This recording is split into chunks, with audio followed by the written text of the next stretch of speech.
mañana quisiera hablar de algo maravilloso como es nuestro caminar hacia el cielo. Y voy a comenzar con una experiencia personal. Creo que la conté aquí hace un tiempo, pero hay personas aquí que no la escucharon y la voy a repetir. Estaba en Michigan, estudiando allá en nuestra universidad de Andrews University. Es difícil, financieramente era muy difícil. Trabajaba medio tiempo con salario mínimo y no alcanzaba. Y yo escuché, alguien me dijo, no recuerdo bien cómo supe la noticia, que allá en el sur, sembrando pinos, se ganaba buen dinero. Me llamó la atención eso, sembrando pinos.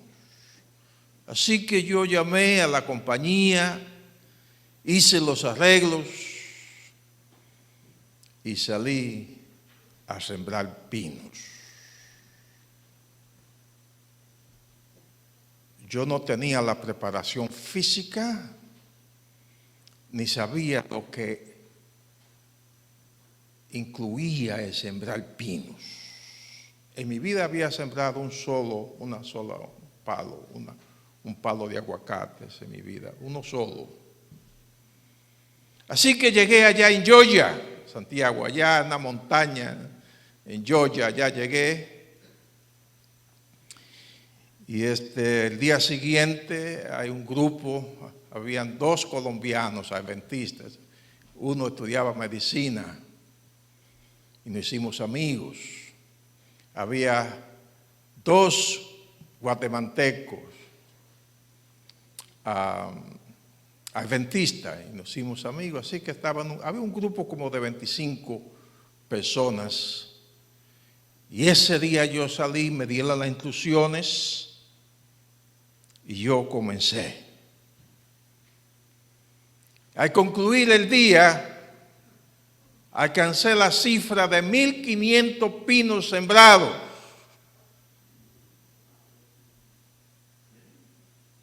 Pero fue un fracaso rotundo. Para hacer plata, el mínimo eran 4,000 pinos por día. Y yo llegué a las 1,500. Y en la noche no podía casi pararme, me dolía cada parte del cuerpo. Pero ya estaba allí. Tenía que seguir. El día siguiente, como Dios me ayudó, fui otra vez y llegué a los 2,000 pinos. El 50% de la meta.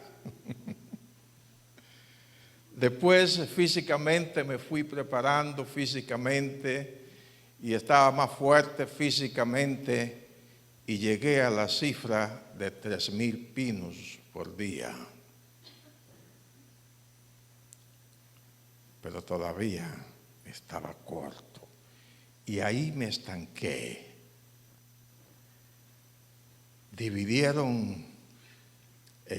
Hicieron 2 grupos de lo que estábamos allí sembrando.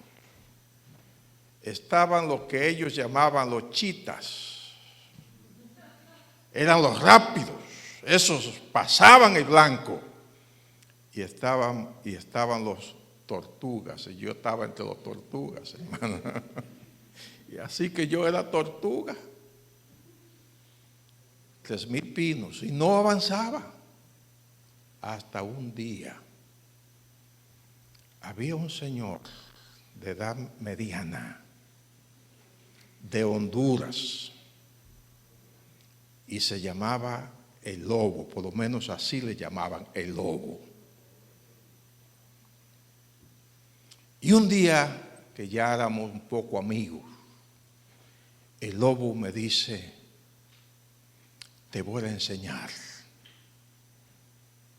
a sembrar pinos con rapidez. Y eso me alegró a mí. Así que el día siguiente yo pensé que me iba a dar alguna técnica, algo. Él simple me dice, ponte al lado mío. Y no importa lo que suceda, usted me sigue. Si yo me paro, usted se para. Y así yo obedecí y estuve el día completo al lado del lobo. Si él se paraba a tomar agua, yo tomaba agua. Si él se paraba a comer, yo iba a comer. Pero siempre estuve por el día completo al lado del lobo. Al concluir el día, aún la persona encargada se sorprendió conmigo. Había llegado a la cifra de 4,000 pinos en ese día. Y de ahí en adelante formé parte del grupo Chita. Seguí al lobo. ¿Por qué somos cristianos? Me imagino que usted quiere tener una vida victoriosa. Me imagino que usted desea que al terminar su caminar, usted llegue a la Nueva Jerusalén. Y los que llegan a la Nueva Jerusalén son llamados bienaventurados. Sin embargo, hermanos, hay una realidad. Vivimos en el centro del gran conflicto entre el bien y el mal. Somos o formamos parte del escenario donde unos vivirán eternamente y otros morirán eternamente. Y esto es más grave, porque no tenemos, dice Pablo, lucha contra sangre y carne, sino contra principados, contra potestades, contra los gobernadores de la tiniebla de este siglo, contra los huestes espirituales de maldad en las regiones celestes. Efesios 6:12. Esa es la lucha. Son poderes.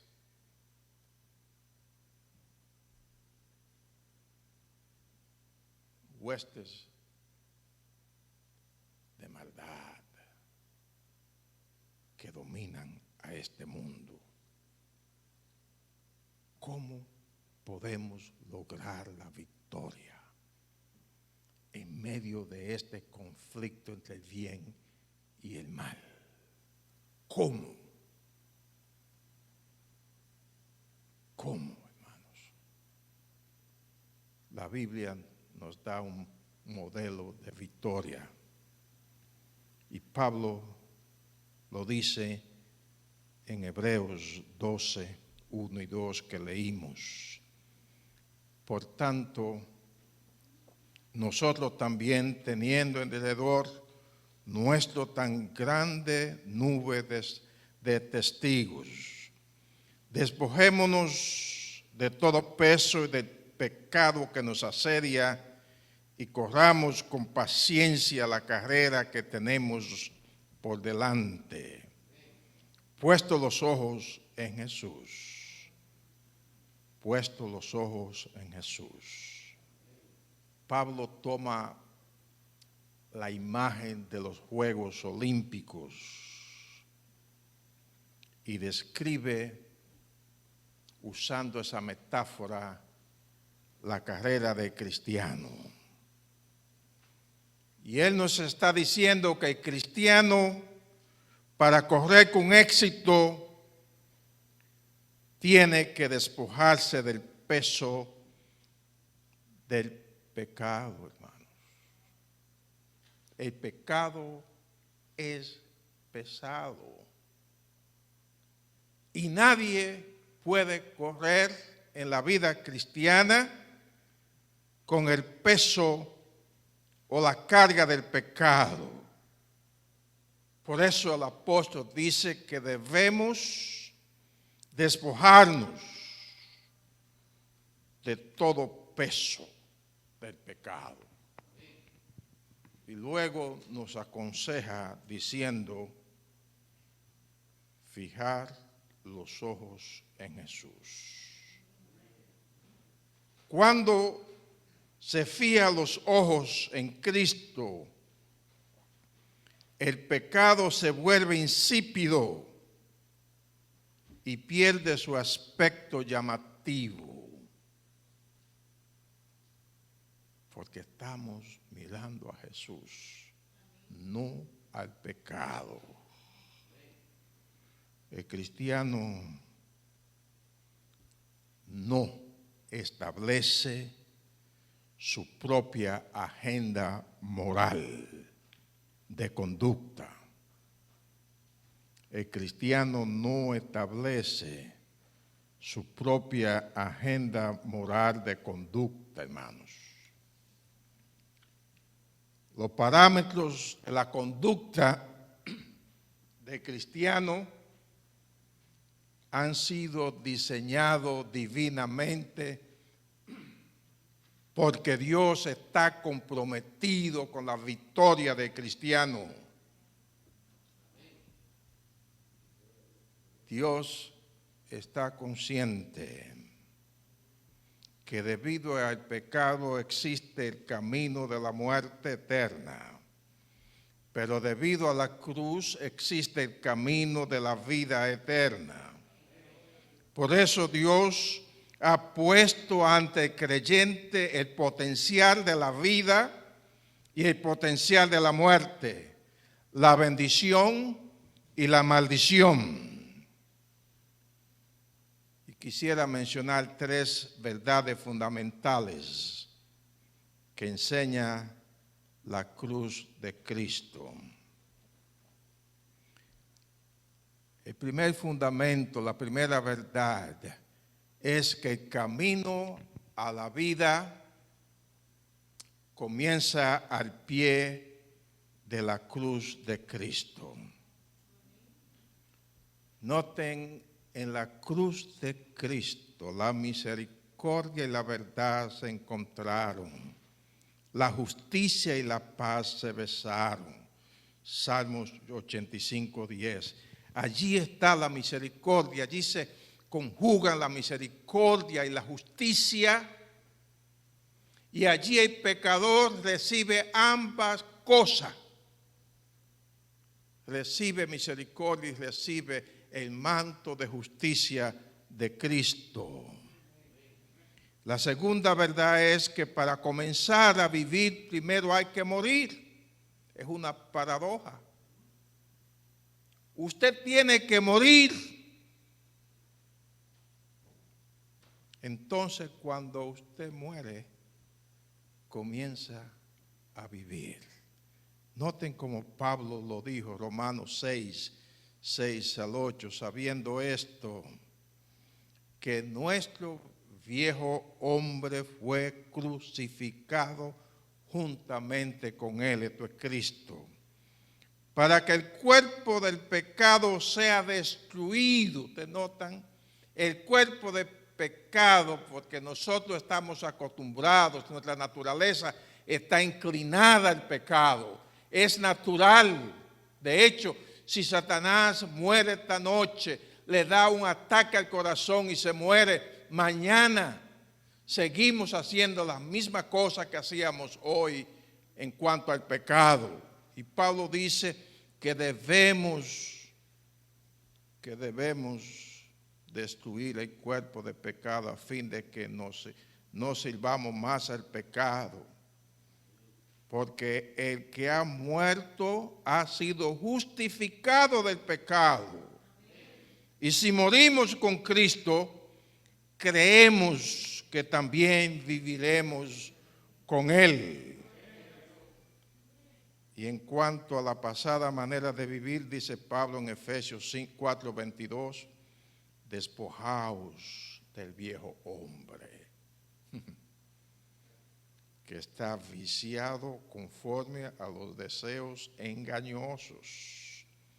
Y renovaos en el espíritu de vuestra mente y vestíos de nuevo hombre, creación según Dios en la justicia, santidad de la verdad. Y Colosenses dice, porque habéis muerto y vuestra vida está escondida con Cristo en Dios. Haber muerto. La tercera verdad es que la cruz nos conduce a mirar retrospectivamente. Ya la cruz no conduce a mirar hacia el pasado, hacia el Antiguo Testamento. Noten, los discípulos todavía estaban sentimentalmente llorando la crucifixión de Jesús. Y mientras ellos caminaban, dos de ellos hacia Emaús, Jesús se le acerca. Y ellos no lo conocieron. Y estaban allí lamentándose por las cosas que habían pasado, porque ellos pensaban que Jesús era el Mesías. Entonces, cuando Jesús le apareció, Lucas dice que él comenzó a enseñarles. Y les dijo, oh insensatos y tardos de corazón para creer todo lo que los profetas han dicho. Noten, todos los que los profetas han dicho. Y comenzando desde Moisés y siguiendo por todos los profetas, les declaraba que en todas las escrituras lo que de él decían. ¿Qué hizo Jesús? Dirigió a los discípulos desde la cruz hacia el Antiguo Testamento. Y allí ellos iban a entender el mensaje de salvación. Y lo primero que vemos en el Antiguo Testamento es el pacto salvífico. En ese pacto Dios se comprometió con la salvación del hombre. Dios se comprometió a enviar a un Salvador. Dios se comprometió. Y allí vemos cómo a través del santuario Dios hizo una ilustración visual del plan de salvación de lo que iba a pasar con el Mesías o Mesías. Allí vemos el plan de salvación. La segunda verdad que revela el Antiguo Testamento es la importancia de la ley de Dios, porque la ley es un reflejo del carácter de Dios. Y es interesante que la obediencia se presenta la ley como, o la obediencia de la ley, como el camino de la vida. Porque no es una obediencia legalista. Noten cómo lo dice en Deuteronomio 6, 2 y 3, dice, para que temas al Señor tu Dios, guardando todos sus estatutos y sus mandamientos que yo te mando, tú y tu hijo y el hijo de tu hijo, todos los días de tu vida, y que tus días sean prolongados. Oye pues, oh Israel, y cuida de ponerlos por obra para que te vaya bien. Noten, cuando somos obedientes, dice, nos va bien. Y en el Salmo 119 dice, bienaventurados los perfectos de camino, los que aman la ley de Jehová.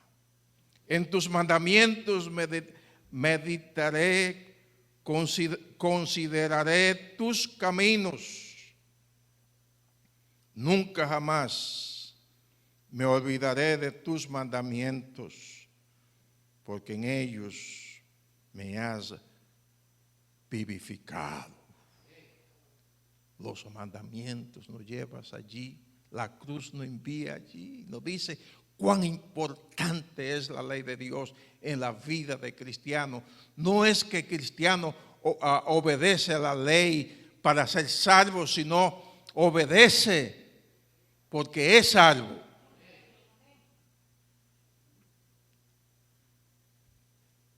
El cuarto aspecto del Nuevo Testamento es que exhibe modelos que caminaron por el camino de la vida y obtuvieron la victoria.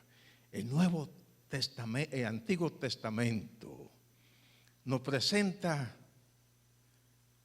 dice Pablo, una nube de testigos. Por tanto, vosotros también, teniendo en derredor nuestro tan grande nube de testigos. La palabra nube, del griego nefos, se refiere a la masa de nube que cubre el cielo. Y Pablo usa esa palabra como en una metáfora para decir los testigos, los modelos que cubren toda la era del Antiguo Testamento y son nuestros ejemplos. Y voy a mencionar algunos de ellos. En primer lugar está Enoc. Y Enoc es modelo de consagración. Y su vida nos enseña cómo caminar con Dios. Elena White habla de Enoc y dice, el corazón de Enoc estaba puesto en los tesoros eternos. Su mente, su pensamiento estaban conectados con Dios. Ella había contemplado la tierra mejor, la Nueva Jerusalén. Él anhelaba y caminaba. No era que él andaba de rodillas, sino que cuando él caminaba estaba pensando, sus pensamientos los elevaba a Dios. Cuando trabajaba, Dios estaba presente. Cuando estaba en su casa, Dios estaba presente. En cada momento Dios estaba presente en la vida de este hombre. Y estuvo tan cerca de Dios que dice la Biblia que Dios se lo llevó. Dios se lo llevó. Entró por la puerta de la santa ciudad. El otro modelo es Noé, modelo de fe y dadivosidad. Por la fe Noé, habiendo recibido respuesta de cosas que aún no se veían, con temor aparejó el arca en que su casa se salvase, por la cual fe también condenó al mundo y fue hecho heredero de la justicia que es por la fe. Y citando nuevamente a Elena White, ella dice, mientras Noé daba al mundo un mensaje de amonestación, sus obras demostraban su sinceridad. Así se perfeccionó y manifestó su fe. Dio al mundo el ejemplo de creer exactamente lo que Dios dice. Todo lo que poseía lo invirtió en el arca. Todo lo entregó. Porque él creía. Él creía en el mensaje. Lo predicó y se dio a sí mismo por ese mensaje. El siguiente ejemplo modelo es Abraham. Por la fe Abraham, siendo llamado, obedeció para salir al lugar que había de recibir por heredad. Abraham, dice ella, tuvo una obediencia incondicional. Él dijo sí a Dios. Por eso Abraham es modelo de obediencia y no fue fácil. Abraham estaba bien en su casa, estaba rodeado de sus familias, de sus parientes, pero Dios le dijo, sal. Y él obedeció la voz de Dios. Por lo tanto, Abraham es un ejemplo de obediencia, porque no vaciló en obedecer al llamado de Dios.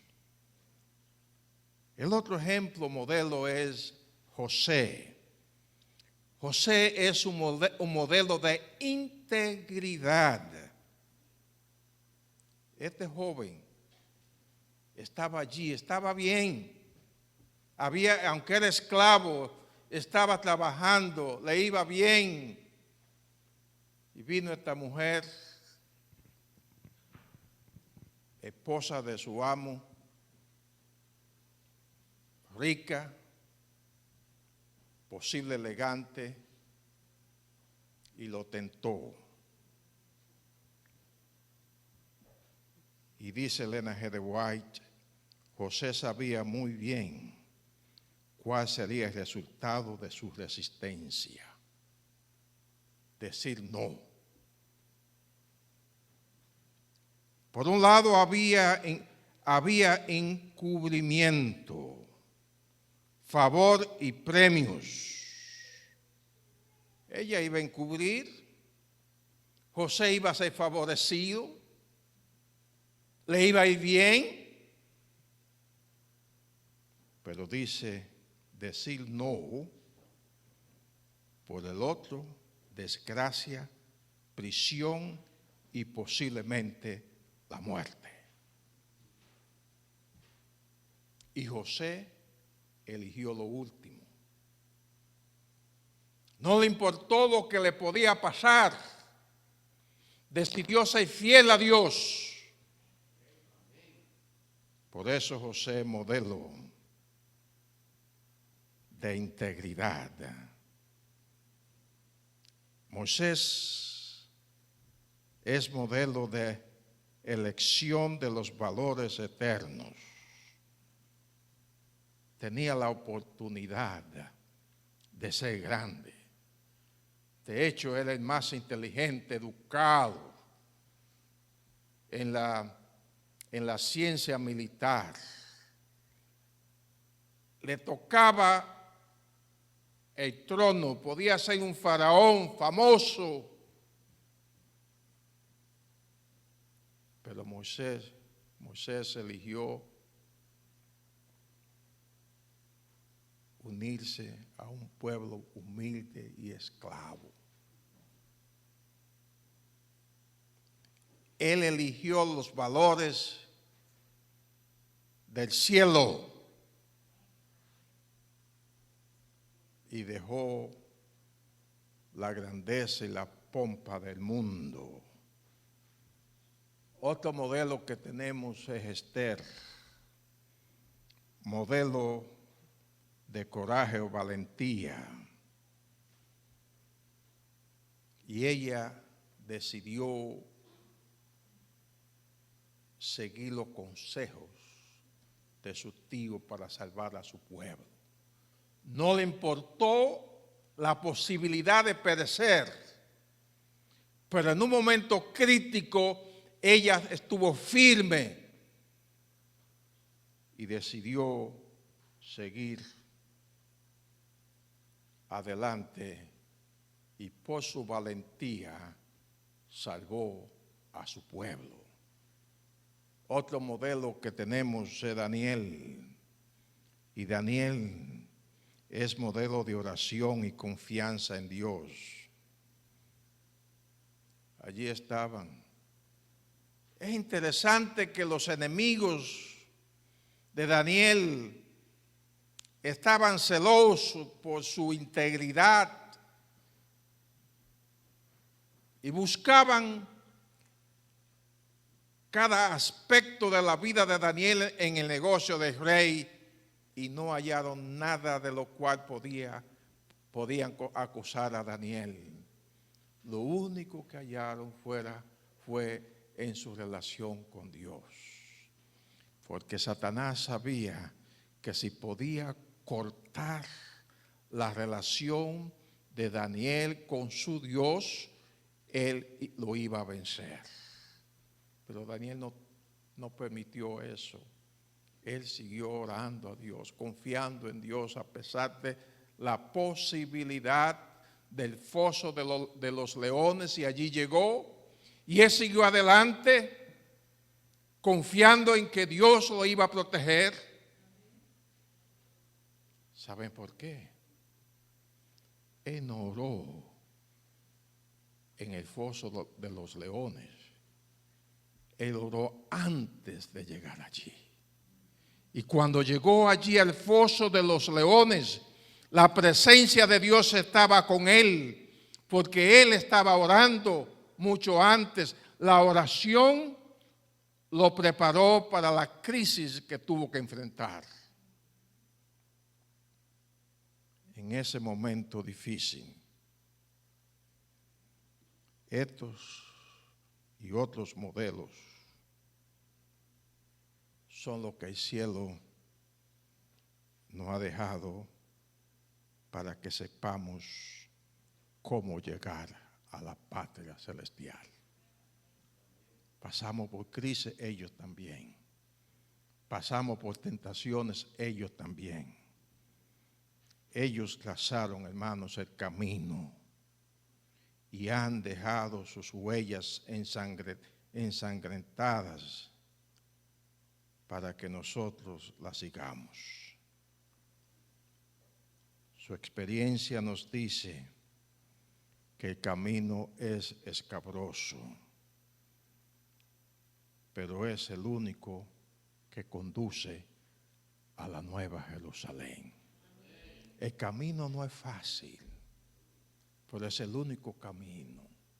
Y algo más que vemos en ellos. Ellos siempre siguieron a Jesús. ellos entendieron que Jesús es el camino. Hermano, Jesús es el camino. Jesús descendió del cielo y vino y Él trazó el camino que conduce de este mundo al mundo venidero. Jesús conoce el camino porque Él dijo, yo soy el camino. Entonces te dice, venid en pos de mí, porque yo sé el camino.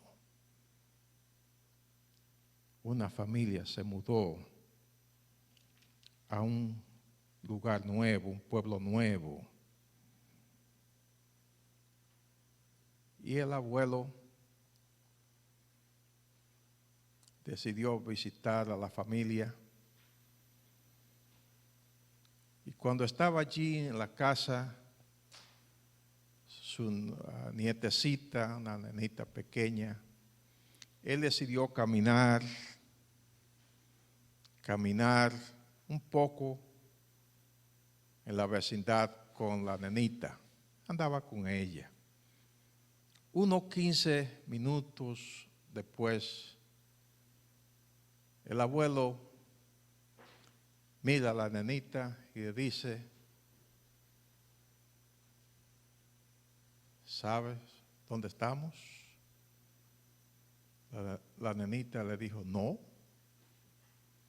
¿Sabe en qué dirección está tu casa?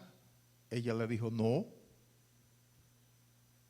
Y el abuelo le dijo, entonces tú estás perdida. La nietecita lo miró con una sonrisa. Le dijo, abuelo, yo no estoy perdida porque estoy contigo.